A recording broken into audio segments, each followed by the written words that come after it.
We are back in Mexico. We love coming to Mexico and sometimes we just make up reasons to come to Mexico. But this time we actually have a very good reason. We are going to what is probably the most remote nature's resort in the world. And we have a great way to get there. Road trip! Road trip. We are Nick and Linz. For the last 5 years we have been traveling to some of the most amazing nature's places on the planet.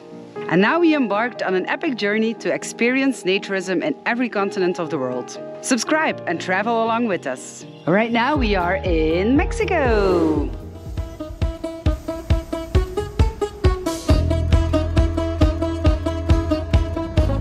To give you a bit of direction, I will show you on the map. This is the whole Riviera Maya coast. Here at the tip is Playa Sonrisa, the resort where we are going, close to the border of Belize. And right here is the airport of Cancun, where we just left a couple of minutes ago. And to give you an idea of the distance, you may know Playa del Carmen, which is here, or Tulum, which is here. So we have a long drive ahead of us. First time driving in Mexico. Yes. How does it feel? It's quite okay. We just left, like literally 5 minutes ago. Normally we never drive in Mexico because public transport is so good in the country, but where we are going now, it is technically possible to go with a combination of buses and taxi, but it's a very, very long way. It would be a very long day, or maybe even 2. And the other option was private airport transport, but that was a little bit out of budget. So we went for the road trip.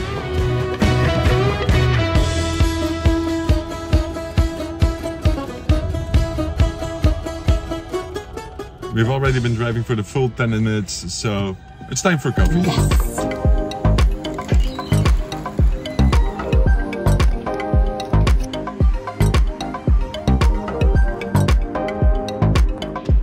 All right, now our road trip officially started. We have coffee, so I'm good to go.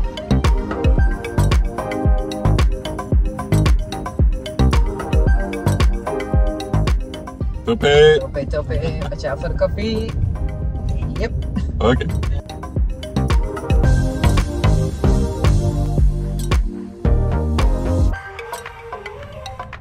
We drove for another 10 minutes, so we have to make another stop. No, I'm kidding. We drove for about an hour and a half. We're in Tulum now, and after this, the jungle is gonna start.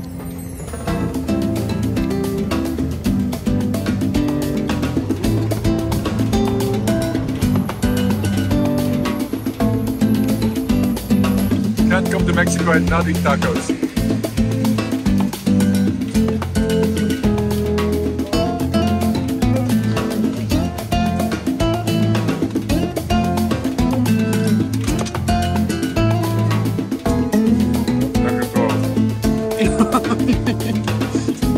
Did you just say Mexico or muy bueno?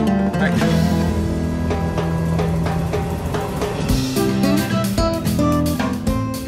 And off we go again. Who knows what our next stop will be? We're just building up expectations, but not just for you, also for ourselves.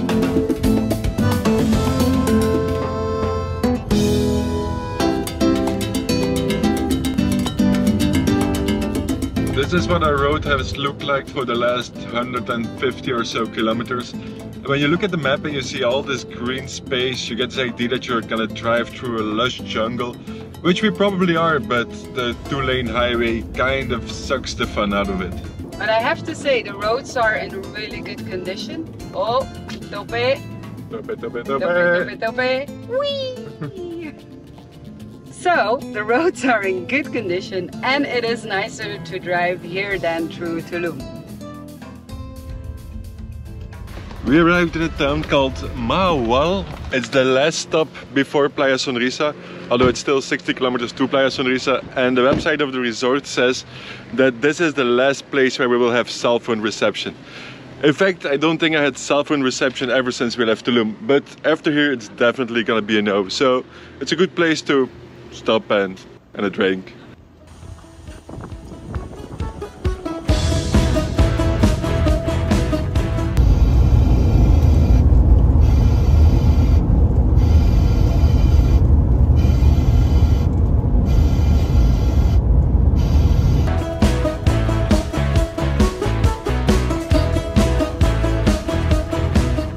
We are arriving in Xcalag. We obviously don't have GPS anymore, so I will have to use the instructions from the resort website, which I was smart enough to download.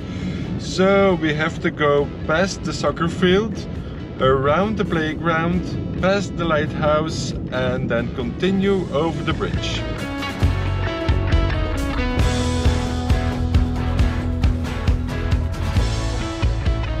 We are finally arriving at Playa Sonrisa. It took us about 6 hours, but that is including 3 stops, and we are finally here.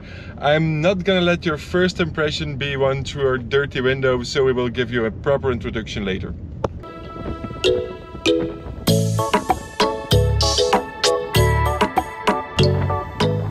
It's a bit windy today, and if you're watching this from, I don't know, Sweden or Alaska, you probably think, this must be cold. But it's not. We are in the Caribbean and a breeze is actually much appreciated here. This is perfect. This is paradise. Playa Sonrisa only has a handful of bungalows. They're located right on the beach.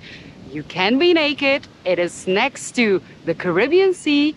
I don't think that you have a lot of other places around the world like this. Once you get here, you totally forget the long drive. And I mean, 6 hours isn't really such a long drive. I imagine that if you're watching this from Canada or from Argentina, or maybe I should just stop guessing where you're from. Feel free to leave it in the comments where you're from and how much you can relate to all this.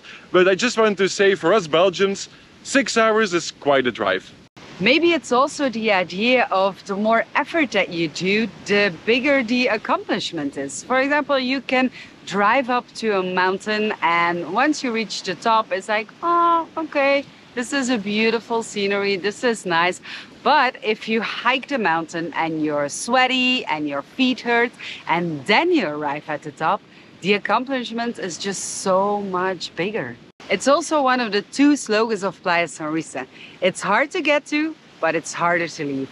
And if you think that the drive was bad, let me tell you a story about the time we were here for the first time, 5 years ago. The first time we visited Playa Sonrisa was back in 2018. The owners had told us specifically to not come by public transport. But we did it anyway. The bus dropped us off in Xcalag town. I'm not 100% sure anymore, but I believe that somewhere over here the bus dropped us off. This is literally the end of the road, and believe it or not, we are in downtown Xcalag. The owners of Playa Sonrisa had stressed not to get dropped off here because there would be no way to the resort and it's 7 kilometers further. But we were adventurous, like we were used to this, we were figuring things out. There are no taxis in this town, but people are living here and people have cars, so somebody must be able to bring us to Playa Sonrisa. At least that's what we thought, but we started walking in search for a car.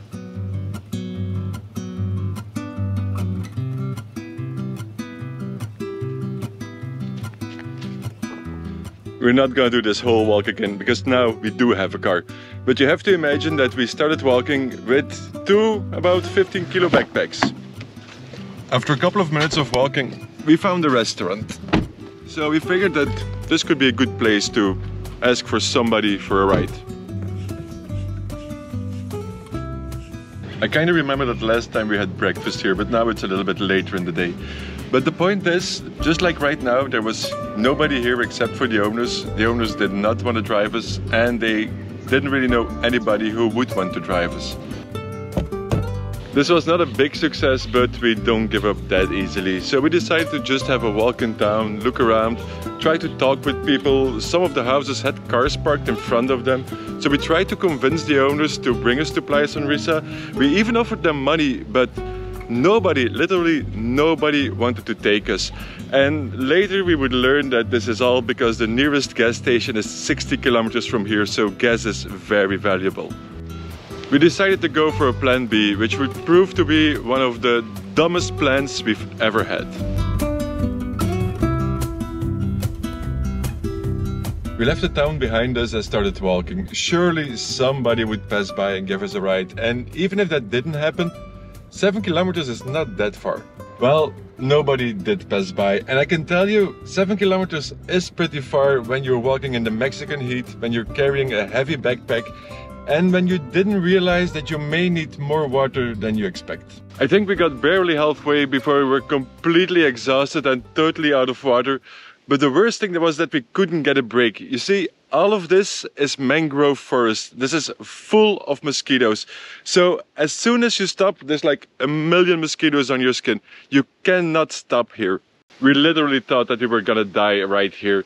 And then, just out of a sudden, the cleaning lady from Playa Sonrisa passed by on her scooter. She saw our suffering and she brought us all the way back to the resort.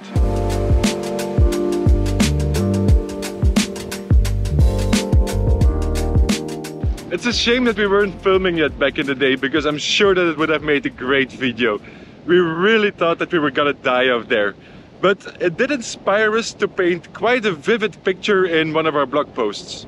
We'll try to visualize it for you. This is the setting, this wooden platform on the sea. And you are laying down. Okay. So here is how the story goes. Imagine this. You wake up because the sun is shining directly in your face and you wonder where that is coming from.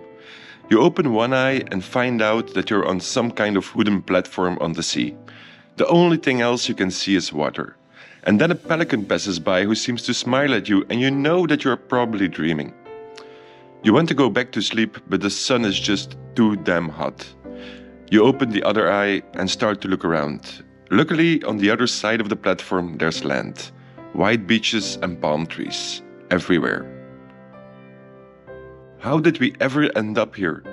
Through the trees, you can see some buildings and you're pretty happy that you haven't become the second Robinson Crusoe, and then you start remembering. The long walk, the heat, the mosquitoes, and how you walked all exhausted to the platform and fell into a deep sleep. If I may have a little applause for our actress, Linz. Now everybody's gonna think that all our videos are staged and that you're acting all the time. Okay, so let's get off this platform because it's pretty windy here. You know, other than a little bit of literary freedom, this is exactly what happened. When we finally arrived here, we just went onto the platform and we had a nap. And you have to admit that this is a better story than how we ended up here by car. And I think that this has something to do with our comfort levels. Once we started earning money, and maybe also because we're getting a little bit older, we just start to invest more in comfort. You have to know, when we started this trip 6 years ago, we hitchhiked from Croatia through Montenegro into Albania all the way into Greece. These were so memorable moments and makes you wonder, are we missing out? Do we need to go back to more discomfort? Before this runs completely out of hand, let's talk about the second slogan of Playa Sonrisa. You come here to do nothing or less. And we tried.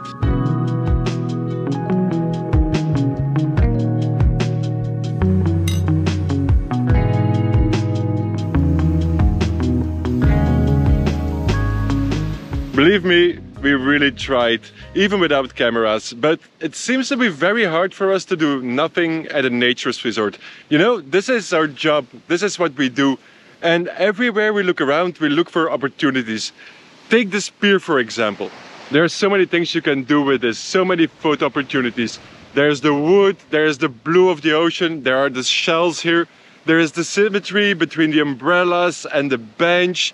And then there's the color of the sky. Now it's a bit grayish, bluish, but in the morning it turns this beautiful orange. So many shots, so many things to think about. The first thing that popped into my head when I saw these shells was a picture that we took here 5 years ago. And it is me holding a shell, calling somebody. And the thing is, now with 5 years experience, I'm thinking, okay, what can we do differently? Are we gonna take the same picture again? Am I holding the shell in another hand? Maybe Nick should call somebody, or maybe I should just blow it like a horn, or take 2 shells and do the Egyptian walk, or just put 1 shell on my head. I don't know. And we're also doing video now, so I'm thinking, how can we put motion in this? How can we put sound in this? And what if we could create the sound of the ocean and put that into the shell into the camera. That would be really cool if that would actually work, but that's something we will see in editing. And it's not just content. We've been to a lot of places around the world, and we always try to bring the right people to the right place. So I'm constantly thinking, who is the right guest? Who is the perfect guest for this place? Definitely not a naturist content creator, but actually somebody who can enjoy doing nothing in a place like this. Yeah, not just that. You have to be a little bit adventurous. You have to really enjoy peace and quietness and solitude. Definitely not a resort person. You know, I think a lot when I'm on a naturist resort. Don't get us wrong, we are definitely not complaining. We are well aware that we are living a dream life. I mean, look at this. This is our office. Sometimes we just wonder, what if we didn't have to work? What if we just stayed here? What if we just stopped with everything? Nah, that's a bad idea. You know, Playa Sonrisa, the slogan is, it's hard to get to, but it's even harder to leave. But if they really wanted to make it hard to leave for us, they shouldn't have put up this sign. This sign both makes me dream and keeps me awake at night. I mean, all these places that we still have to visit. I mean, look at it. By the way, where is Zermatt? Exactly, we definitely need to go find Zermatt. It's not gonna be that easy to leave here, especially because I'm not really looking forward to the drive back to Cancun. But once we get there, we are going to a whole different place. But that's something for our next video, so if you don't want to miss that, you know what to do. Subscribe to our channel, and if you like this video, please give us a big fat thumbs up, and we just see you in our next video. bye! The owners of Playa Sonrisa had stressed not to drop it. We left the town behind us and started walking because we left the town. We'll try to visualize it. And that was me holding a shell in my hand, calling, I don't know, who or that. And I took it from there. The first thing when I...